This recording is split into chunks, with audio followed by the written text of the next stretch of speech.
जय हिंद। आज मैं आप लोग को पढ़ाने वाली हूँ रसायन विज्ञान का चैप्टर 3, क्लास 12th का चैप्टर 3, इलेक्ट्रोकेमिस्ट्री।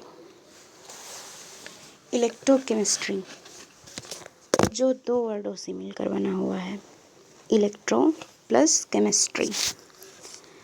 तो पहले इसी का अर्थ समझते हैं। इलेक्ट्रो का अर्थ होता है विद्युत,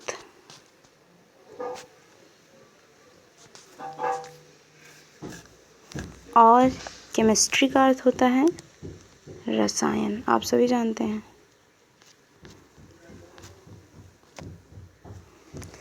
तो यदि हम इलेक्ट्रो और केमिस्ट्री को अलग अलग से देखेंगे तो हमें इसी तरह से दिखेगा, विद्युत और रसायन। और इन्हीं दोनों शब्दों को यदि हम जोड़ देंगे, इलेक्ट्रो और केमिस्ट्री को यदि हम जोड़ देते हैं तो इलेक्ट्रोकेमिस्ट्री हो जाती है, अर्थात विद्युत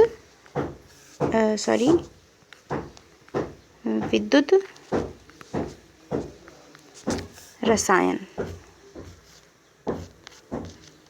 ओके, और इसी को ही चैप्टर का नाम दिया गया है, विद्युत रसायन। तो पहले विद्युत रसायन की परिभाषा ही जान लेते हैं क्या है। अब देखिए, हम यहाँ पे बताते हैं विद्युत रसायन होता क्या है। विद्युत रसायन देखिए यहाँ पे लिखा क्या है, रासायनिक ऊर्जा और विद्युत ऊर्जा के मध्य अंतर संबंध के बीच जो संबंध है उनका अध्ययन ही विद्युत रसायन कहलाता है। कहने का अर्थ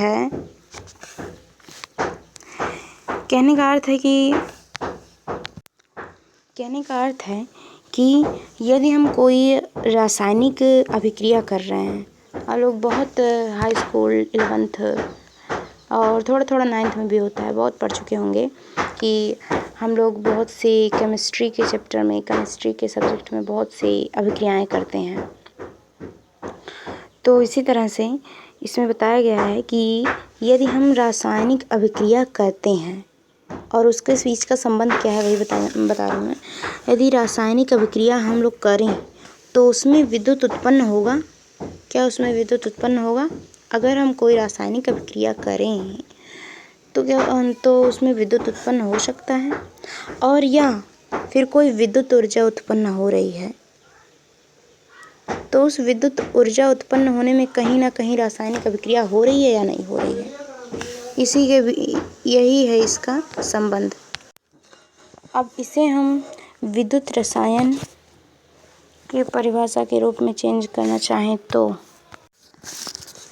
लिख सकते हैं रसायन ऊर्जा, यहाँ पे लिखा भी है, देखिए विद्युत ऊर्जा, ये हम क्या लिखे हैं, ये जो लिखे हैं बीच में डॉटेड लाइन के बीच में, ये विद्युत ऊर्जा, और इसके आगे इसकी परिभाषा दी हुई है, रासायनिक ऊर्जा और विद्युत ऊर्जा के मध्य अंतर संबंध के बीच जो संबंध है, ओके, उनका अध्ययन ही विद्युत रसायन कहलाता है। और समझाने के लिए समझा भी दिए हैं कि रासायनिक ऊर्जा, यदि कोई रासायनिक अभिक्रिया हम कर रहे हैं, यदि कोई रासायनिक अभिक्रिया की जा रही है तो क्या उसमें विद्युत उत्पन्न हो सकता है, या फिर कोई विद्युत ऊर्जा व्याप्त हो रही है कहीं पे, तो क्या उसमें रासायनिक अभिक्रिया कहीं ना कहीं पाई जाएगी या नहीं। इसी के बीच जो दोनों के बीच संबंध है, इसी को ही विद्युत रसायन की परिभाषा कहते हैं। इसी का अध्ययन करना ही विद्युत रसायन कहलाता है। ओके, तो यहाँ पे हम दो बातों का अध्ययन करेंगे। क्या बोले हम कि रसायन ऊर्जा और विद्युत ऊर्जा के मध्य जो संबंध है उसका अध्ययन करेंगे। ओके, क्या बोले कि विद्युत धारा किसी पदार्थ में प्रवाहित करते हैं तो उसमें रिडक्शन होने वाला है, उसका अध्ययन हम करेंगे। और कोई रिडक्शन हो रही है, यानी कोई अभिक्रिया हो रही है, तो उसमें विद्युत धारा या फिर विद्युत उत्पन्न होने वाली है, उसका अध्ययन करेंगे। इन दो बातों का अध्ययन करने वाले हैं हम। विज्ञान को सो विज्ञान को इलेक्ट्रोकेमिस्ट्री कहा जाएगा, क्योंकि यहाँ पे हम इलेक्ट्रोकेमिस्ट्री के बारे में अध्ययन कर रहे हैं, इसलिए विज्ञान को इलेक्ट्रोकेमिस्ट्री कहा जाएगा। ओके, तो चलिए अब इसे आगे बढ़ाते हुए, ऐसा कोई बर्तन हो, आपके घर में कोई भी बर्तन होगा जिसमें कोई पदार्थ घुला हो, कोई पदार्थ घोल सकते हैं, नमक एंड कुछ और भी। ऐसा कोई बर्तन या पात्र हो जिसमें कोई पदार्थ घोला हो, उसमें विद्युत धारा प्रवाहित करते हैं। जैसे कि आपके घर में ग्लास होगा, ग्लास में नमक घोल लीजिए और उसमें लाइट डाल दीजिए, मतलब कि लाइट विद्युत धारा प्रवाहित कर दीजिए। यानी कि पूरा का पूरा एक सिस्टम जो है जिसमें विद्युत धारा प्रवाहित करते हैं, पूरा एक ऐसा सिस्टम जिसमें हम विद्युत धारा प्रवाहित करते हैं और उसमें रासायनिक क्रिया होती है या रासायनिक क्रिया होने लगती है तो उसमें विद्युत उत्पन्न होता है। जब रासायनिक क्रिया होने लगे और उसमें विद्युत उत्पन्न हो, उस पात्र को, उस पूरे सिस्टम को हम सेल कहते हैं। कहने का मतलब ये है कि कोई भी बर्तन ले लीजिए आप, आपके घर में बर्तन होगा जिसमें आप खाना पानी खाते पीते हैं, उस बर्तन में कोई पदार्थ घोल लीजिए। पदार्थ का अर्थ ये नहीं कि मिट्टी उट्टी ऐसे सब कुछ। पदार्थ का मतलब जैसे आपके घर में नमक पाए जाते हैं, sodium carbonate, NaCl, sodium chloride, अर्थात किसी भी बर्तन में आप अपने घर का नमक घोल सकते हैं। घोल लीजिए और घोलने के बाद में उसमें विद्युत धारा प्रवाहित कर दीजिए। कोई भी ऐसा बर्तन हो जिसमें आप सोडियम क्लोराइड घोलते हैं या कोई भी पदार्थ घोलते हैं और फिर उसमें विद्युत धारा प्रवाहित करते हैं, और जब आप विद्युत धारा उसमें प्रवाहित कर देंगे, उस बर्तन में जिसमें आपने नमक को घोला है और नमक और पानी को घोला है, उसमें आप विद्युत धारा प्रवाहित करेंगे तो देखेंगे कि उसमें रासायनिक क्रिया होती है। और उसमें रासायनिक क्रिया जब होने लगेगी तो उसमें कुछ विद्युत उत्पन्न होगा। यही विद्युत उत्पन्न होने की क्रिया, यही रासायनिक क्रिया और विद्युत उत्पन्न होने की क्रिया को ही इस पूरे के पूरे, जितना हमने आपको ये प्रयोग बताया, उस पूरे के पूरे सिस्टम को, यानी कि बर्तन में कोई भी पदार्थ घोलने पर और उसमें विद्युत धारा प्रवाहित करने पर जो रासायनिक क्रिया होती है, उससे जो विद्युत उत्पन्न होता है, इस पूरे के पूरे सिस्टम को हम सेल कहते हैं। ओके, अब इसे और भी अच्छे से समझने के लिए हम एक छोटा सा खेल खेलते हैं या एक छोटा सा प्रयोग करते हैं, जिस प्रयोग को करने में आपको बहुत मज़ा भी आएगा, तो उससे हम और अच्छे से समझ सकते हैं उस प्रयोग के द्वारा। सबसे पहले आप अपने घर में दो अलग अलग मेटल में समझते ही होंगे, धातु, मेटल ले लेना। ओके, कोई भी धातु हो सकता है। आपके घर में दो धातु हो सकते हैं, क्योंकि घर इतना बड़ा है तो उसमें कोई ना कोई धातु तो अवश्य मिलेगा। तो अपने घर में से कोई भी अलग अलग दो मेटल ले लीजिएगा, मतलब धातु ले लीजिएगा, और एक का कोई भी धातु और एक का कोई पात्र, जैसे कि एक कांच का कोई पात्र, मैंने क्या बोल दिया।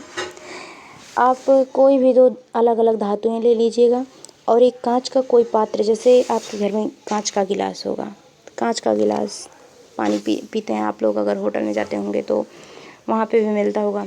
तो कांच का गिलास ले लीजिएगा और दो अलग अलग धातुएं ले लीजिएगा।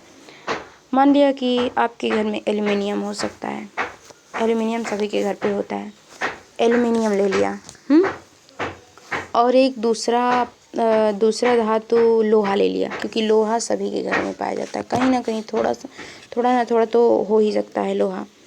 तो एल्युमिनियम और लोहा, ये दो धातु आपने ले लिए और एक कांच का गिलास ले लिए।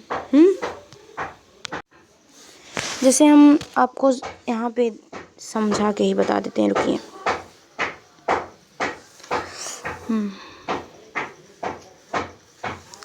मान लिया ये कांच का गिलास है। ऐसे ही होता है ना गिलास, हम गलत बना रहे हैं। कांच का गिलास है, ओके।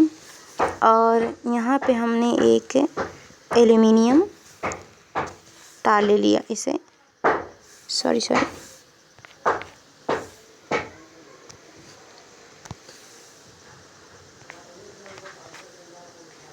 एल्युमिनियम और एक तार ले लिया जिसे हम लोहा बता रहे हैं।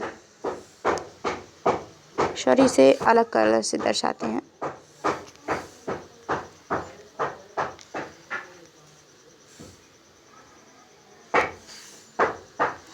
ये लोहा हो गया, आयरन। तो लोहा हो गया। अब देखिए होता क्या है। यहाँ देखिए, हमने आपको नीचे यहाँ प्रयोग बताया भी है। हम भूल गए, थोड़ा देख नहीं पाए, हमें ध्यान नहीं आया, समझाने लगे यहाँ पे। और ये जो बर्तन है, कांच की गिलास है, इसमें सोडियम क्लोराइड घोल दीजिए ऐसे। रुकिए,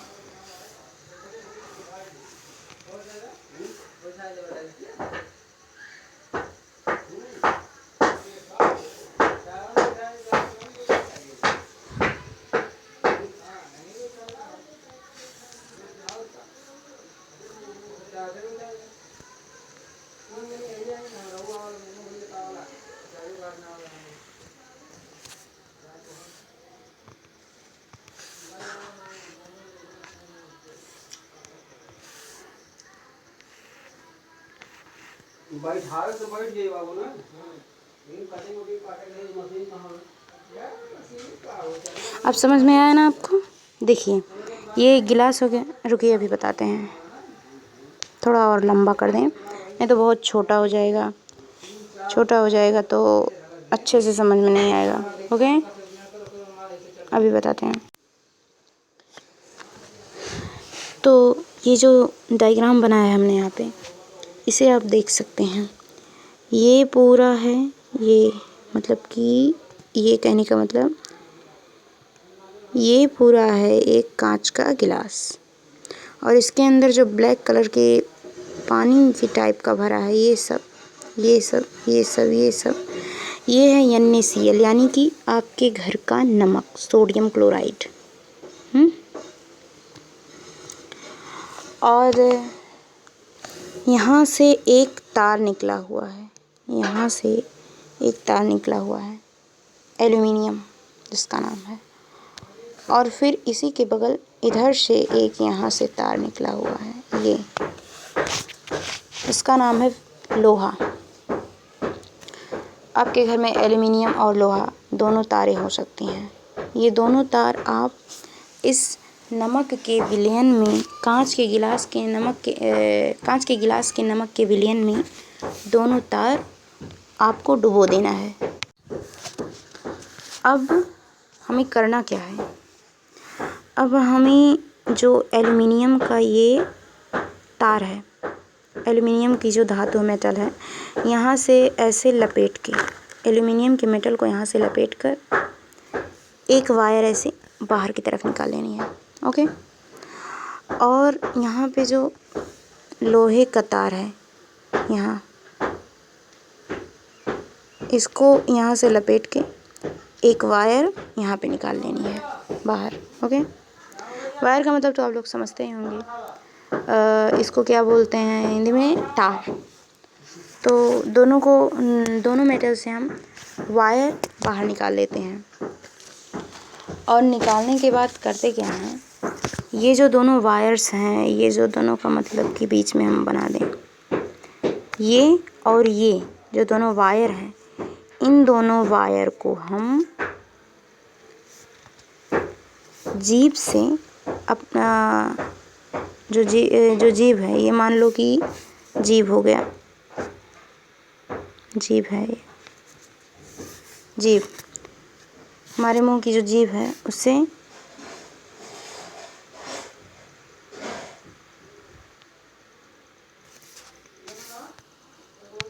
अब करना क्या है, इन दोनों वायर को हम अपने जीभ पे, मतलब हम तो प्रयोग किए ही हैं, कर भी सकते हैं। आप लोग अपने जीभ से दोनों धातुओं को अपने जीभ पर ऐसे अलग अलग छुआ लीजिएगा। सॉरी, यहाँ पे दोनों धातुओं को अलग अलग जीभ पर छुआइएगा। ये मत करिएगा कि एक साथ दोनों जीभ को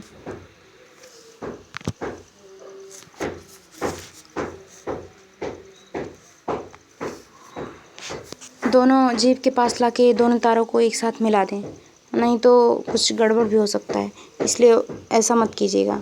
अब दोनों अलग अलग अपने जीभ पर दोनों तारों को एक किनारे पर एक तार रखिए और एक किनारे पर एक तार रखिए। माना है जीभ ये, एक किनारे पे ये तार रखिए और एक किनारे पे ये तार रखिए।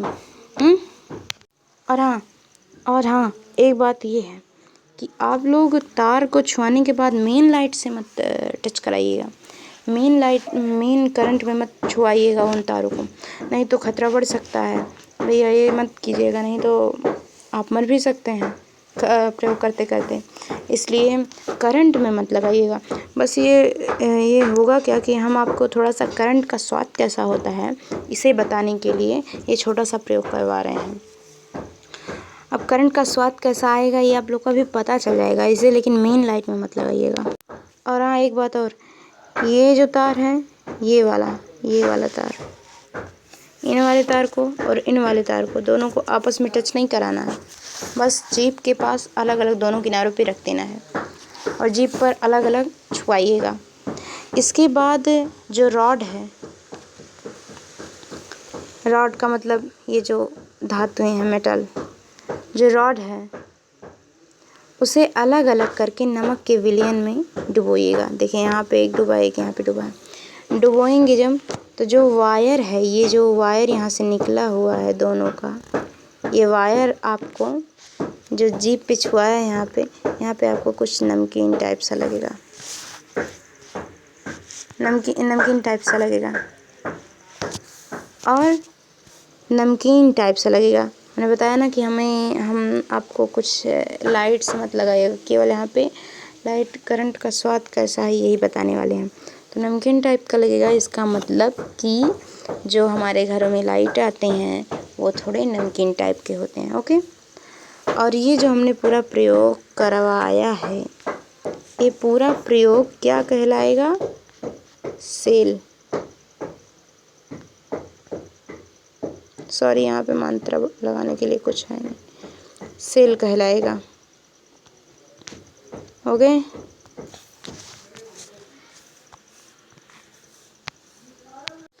और ये सेल किस प्रकार का सेल कहलाएगा? इलेक्ट्रोकेमिस्ट्री सेल कहलाएगा। ठीक है, अब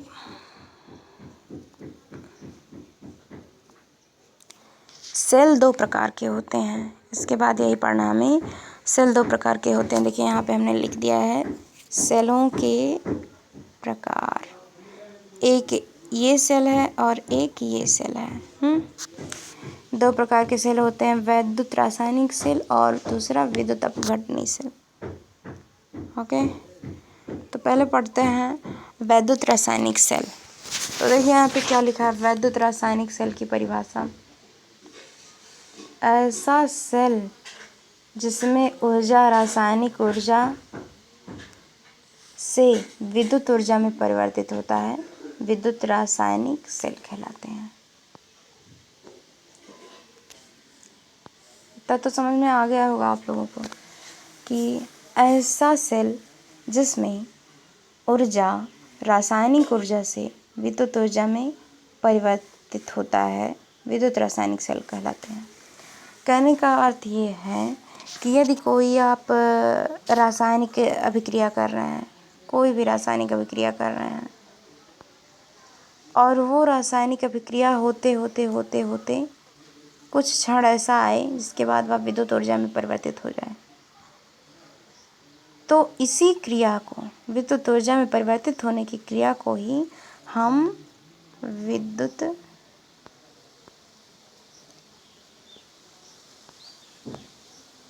रासायनिक